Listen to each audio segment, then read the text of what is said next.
pagi teman-teman semua, kita berjumpa lagi dalam video tutorial kali ini ya. Kita akan melanjutkan apa yang sudah kita bincangkan tadi ya dalam video tutorial sebelumnya, di mana kita membahas mengenai 6 sumber ide tulisan atau konten ya. Kita sudah membahas 2 yang pertama, yakni bagaimana memanfaatkan isu yang lagi hot dan kemudian bagaimana melakukan riset kata kunci untuk menemukan ide tulisan yang wow, yang legendaris, yang menggugah, yang membuat pembaca Anda happy.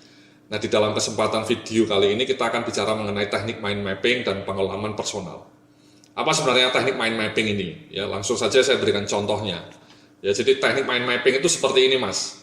Bagaimana ide pokok sebuah tulisan, dalam contoh ini adalah health atau kesehatan, itu di breakdown menjadi berbagai sub tema ya, atau pohon-pohon ide. Ya. Jadi itulah kenapa disebut mind mapping, pemetaan gagasan atau gagasan yang ada dalam mind Anda itu dipetakan, di mapping menjadi berbagai sub tema yang menarik, yang memberikan inspirasi yang begitu banyak untuk membuat tulisan. Ya, contohnya di dalam health ini kita bisa petakan menjadi stresnya, kemudian dari faktor exercise atau olahraganya, dari faktor dietnya, atau dari faktor istirahatnya, sleep ya, atau bahkan kalau misalnya mendadak sakit bagaimana cara menelpon emergency ya, help ya. Jadi dari satu tema saja sudah muncul berbagai subtema ya, dan kemudian di dalam stres sendiri kita bisa membahas apa penyebabnya ya. Mungkin karena relationship ya, breakdown ya, Anda dengan pacar Anda sehingga menjadi jomblo lagi, jomblo forever ya, oke. Atau pekerjaannya banyak ya, lembur terus sehingga Anda merasa stres, atau yang masih kuliah ya, nggak selesai skripsinya, nggak bagus nilainya, stres ya. Kemudian efeknya apa? Cemas, insomnia ya, banyak ini sekarang karyawan yang insomnia karena stres karena pekerjaan, atau menangis ya, the science of crying ya, ilmu menangis, ada ilmunya Mas menangis itu. Nah, setelah kita tahu bedakan itu, kemudian solusinya apa? Dari sisi relaksasi misalnya, atau dari sisi olahraga, atau menghindari rokok, menghindari alkohol, atau menghindari kafein. Jadi dari satu sisi stres saja sudah berbagai tema, subtema yang muncul, yang kemudian semuanya itu bisa menghasilkan tulisan-tulisan yang banyak ya. Misalnya bagaimana melakukan meditasi, bagaimana melakukan yoga, bagaimana melakukan deep breathing, bagaimana menentukan goals. Ya, ini sumber-sumber tulisan yang sangat menarik. Demikian juga dalam soal tidur ya. Mungkin depanya nggak bagus, mungkin kurang olahraga dan seterusnya. Diet juga, apa buah yang sehat, apa vitamin yang sehat. Ya, jadi dari gambar ini Anda bisa dengan mudah melihat bahwa betapa sumber gagasan tulisan itu sangat mudah dicari. Ya, selama ini banyak blogger yang bilang stuck, ya, idenya mati, mandul, tidak punya inspirasi, tidak punya ilham. Dengan teknik mind mapping ini, stagnasi ide Anda bisa dengan mudah dipatahkan ya. Karena dengan gambar sederhana seperti ini, Anda tiba-tiba mendapatkan ide ratusan artikel ya, ratusan sumber inspirasi yang bisa Anda tulis ya, dengan sangat menarik. Ya, jadi itulah kekuatan teknik mind mapping. Ya, bagaimana sebuah otak yang tadinya jumut, yang tadinya stagnan, dengan teknik sederhana itu tiba-tiba mekar, bertumbuhan, bermunculan ide-ide itu dari benak kita, dari pikiran kita. Ya.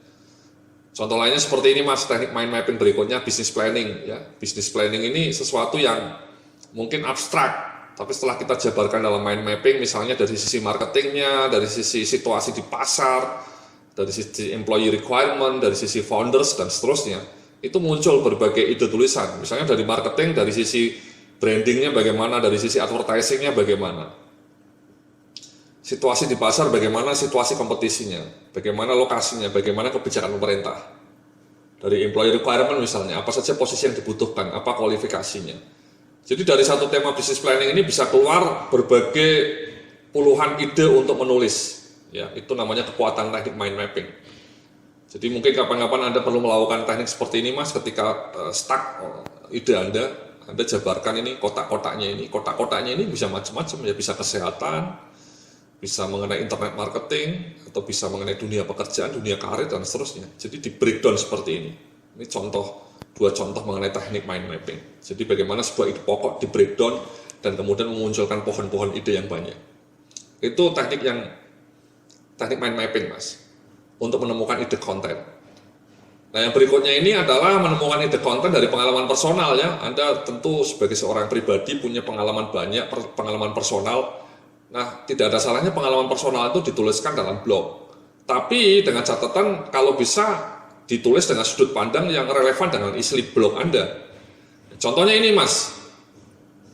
Ini pengalaman saya pribadi nih Mas, saya menulis mengenai Telkom IndiHome ini. Pengalaman pribadi saya ketika saya mau mendaftar IndiHome.